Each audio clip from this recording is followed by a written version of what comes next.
before we get into anything of approaching the draft, we have to know how to take measures, and to know how to take measures, we have to know how to look at the body. Like what I'm seeing, if I'm looking at a person, is not what you think I'm looking at. I have a specific mental image as my reference, and I play around with that mental image based on the changes that I have to make because of the person's physique. So I'm going to be covering mainly how to look at things, right? The first thing is that we don't need this person. We have to simplify everything to the last block until we translate this into just a block in our mind. And it's a very particular block. It's not just a block. It's a block that has this prism shape on top of it. And so that's our shoulder. If it was a block that was just flat, it wouldn't really reflect a simplified version of our shoulder. Our shoulder tends to be like one single line and then two kind of like planes on the front and the back. So that's the first step. Once we create that block, that's what we have. We have, this is the front and the back view, and you get this box shape, which looks like a milk package. And if you split it into two, or well, 1, 2, 3, 4, 5, 6, 7, 8 panels basically, sorry, 6 panels, that's, you get the human body, or the patterns that we have. So if that's a body, that's the armhole, the triangle there, and that's the neck hole. You can clearly see that it's a box with planes, and every plane represents a panel. And that panel is just a very simplified thing that represents the pattern, really. In the purest form, your panel is just like a rectangle. Just think of it like that. Ignore the shoulder line, the neckline, the lapel, the break line. It's just, think of block, you know? Does my watch kind of like, sorry, weird reflections. So, if I would look at the person, I would see this shape, and then I would kind of like project these lines on the person. So I see their body as different planes, and then if I see their body as a plane, I can already see what the panels would look like, roughly, for their pattern. So, you manage to simplify the body, then you manage to see the body as a box with planes on top. Now what you have to do is and this is a skill really, one has to develop, is you have to be able to do a blow-up version of what you're seeing and extract the panels from the body. So if I look at Mowgli, I see a block, I see panels on that block highlighted in these colors, for example.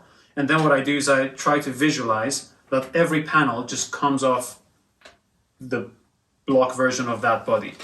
Why you need to do that is because when you're making alterations and you're observing the figure, you will eventually have to visualize certain changes. Like what would happen if I would rotate this panel a little bit in my mind?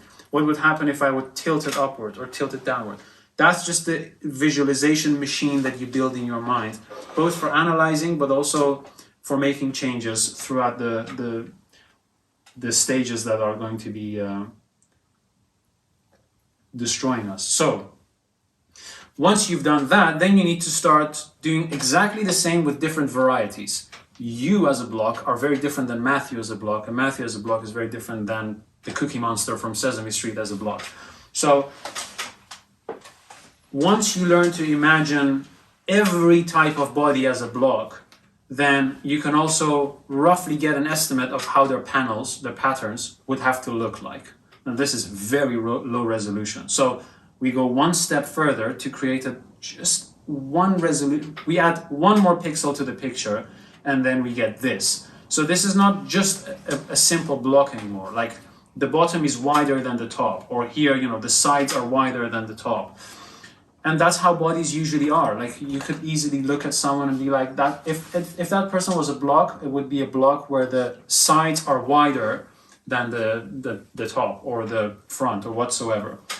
So once you do that and you create that mental image with these varieties in your mind, then you can add one more pixel, and that's where you introduce curves. So clearly you're not a block, you know, but I have to see you as a block, but not just like a block. I have to see you as a block with variations in the width and length and the top and the bottom. And then on top of that, I have to see you as a curved block. So if you're someone who stands like this and you have a belly, then you're a bit like this kind of like sculpture. And that's literally as high as you take it in terms of resolution. So I don't see you as I would look at you normally when I'm trying to measure you. I literally see you as a block, a sculpted one of these. You're one of these or a variation of these. So that's that. So far, any questions? So, in terms of how this is going to be translated to every other reader, Yeah. will you want, do you remember, I'm sure you've seen in thousands of the pages of cutting books you've seen, they always start with all these different types of men. Yes. Wide-shouldered, Yes. Yes. Yes.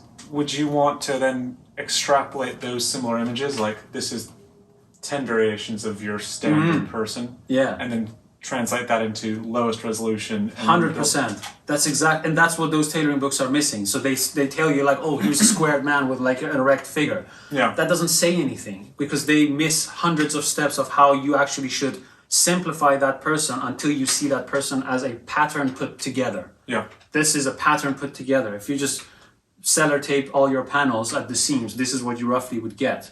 But then, yes, this represents a certain person in a particular way. I think even if you don't provide like the image of the handsome man with like the whatever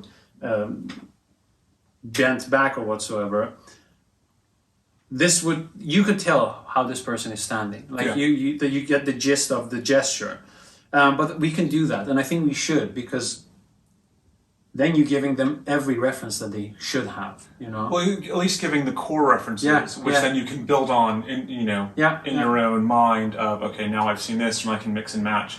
Yeah. I think what you would end up with is something like,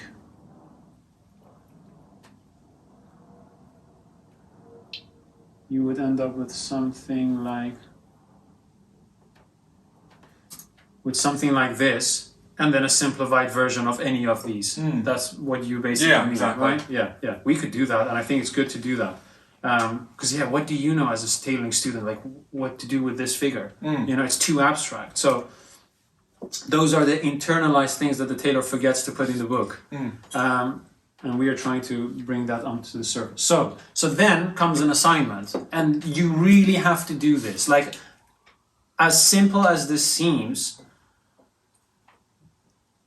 half of your brain is in your hands, in your eyes, in your tongue, in your mouth. It's spread through your nervous system. And when you want to understand something, you can only do so by engaging fully with it. So theoretically, looking at like a few blocks activates part of your brain, but physically engaging with it and putting it together and playing around with it activates a very different part. So then comes an assignment.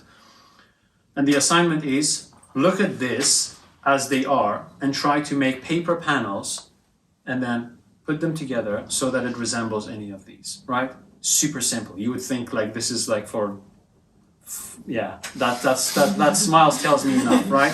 So once you've done this, then you do one step further. Essentially the same, just a little bit more. Then once you've done that, comes the test. These are all patterns or panels. Which one belongs to which one? You want to have a go?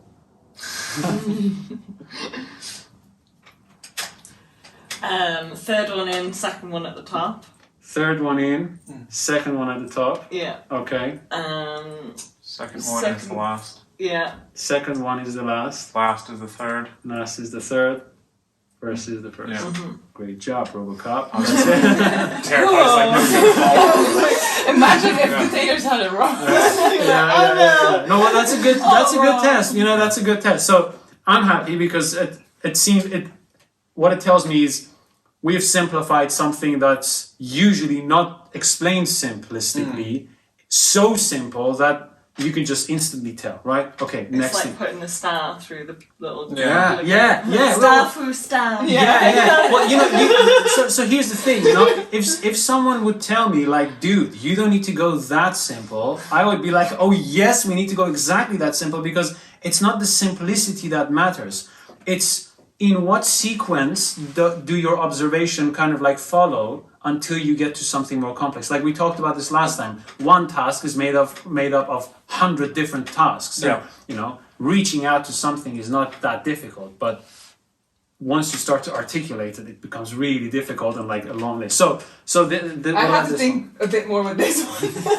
The first one was easier. So bottom, like the first bottom, is 3. This one is this one. Yeah. All right. The Second bottom is the first one. Yeah. Yeah. Third is second. Yeah. Third is second. Yeah. And, And then- fourth is top. All right. Great stuff. So now that's observation. That's just how to look at the figure. And you can tell, like, if you know that person is looking like this, then you know that their pattern roughly should look like that. And so whatever stage in the process you're cutting for someone like this, but your pattern looks like that, red flags, just like, like Chinese New Year fireworks. Just so then we have